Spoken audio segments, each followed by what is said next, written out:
अगर आप मुझे मेरे सबसे बुरे दौर में प्यार नहीं करते तो आप मेरे सबसे अच्छे दौर में रहने के लायक नहीं हैं। नमस्ते दोस्तों, मैं हूं आरजे कार्तिक। एक बार एक शिकारी जंगल में पहुंचा। शिकार करने के इरादे से उसने अपने तीर पर बहुत खतरनाक वाला जहर लगाया और शिकार को निशाना बना करके उसने वो तीर छोड़ा, लेकिन उसका तीर चूक गया और जाकर के लगा एक पेड़ में। एक हरा भरा पेड़, बड़ा सा पेड़ जिसमें बहुत सारे तोते रहते थे। वो जो तीर था वो जाकर के जब उस पेड़ के तने में लगा तो धीरे धीरे वो पेड़ सूखने लगा। उस पेड़ में जितने तोते रहते थे एक एक करके सब छोड़ के जाने लगे। उस बड़े से पेड़ की कोटर में एक बहुत बूढ़ा तोता रहता था जो धर्मात्मा था, बड़े अच्छे मन का था। वो जो तोता था वो उस पेड़ को छोड़ने के लिए तैयार नहीं था। वो जाता था अपना दाना लेके, वापस आकर के वहीं बैठ जाता था, रहता वहीं था। उसके जो साथी थे तोते, उन्होंने आकर के समझाया कई बार कि चलो यहाँ क्या रखा है, तो खत्म होने वाला है, गिर जाएगा किसी भी दिन। लेकिन वो जो तोता था, वो बूढ़ा तोता जाने को तैयार नहीं था। ये बात देवराजेंद्र तक पहुंची कि ऐसा एक तोता है जो एक पेड़ में जो सूखने को आया है, जिस पर जहरीला तीर लग चुका है, जो खत्म होने का है, उसमें रह रहा है। दाना लेके आता है, वापस वहीं रहता है, छोड़ नहीं रहा है, जबकि उस जंगल में बहुत सारे पेड़ हैं।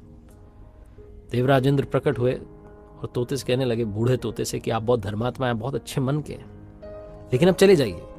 वहां तालाब के पास में बड़े बड़े पेड़ हैं, हरे भरे हैं, उनके कोटर भी बड़े बड़े हैं, उन पेड़ों पर फल भी लगे हैं। आपको कहीं जाना ही नहीं पड़ेगा, आपका काम आराम से हो जाएगा।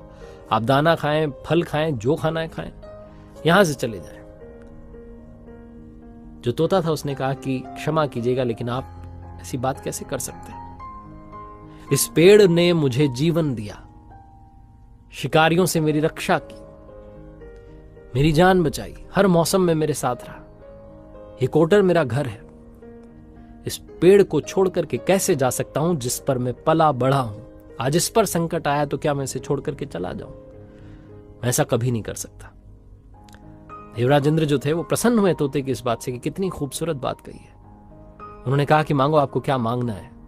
उस बूढ़े तोते ने कहा कि बस इतना ही मांगना है कि जिस पेड़ ने मुझे जन्म दिया, जहां मैं रहा, पला बढ़ा, जो मेरी जन्मभूमि कह सकते हो आप, इसे वापस वैसा ही कर दो जैसा था।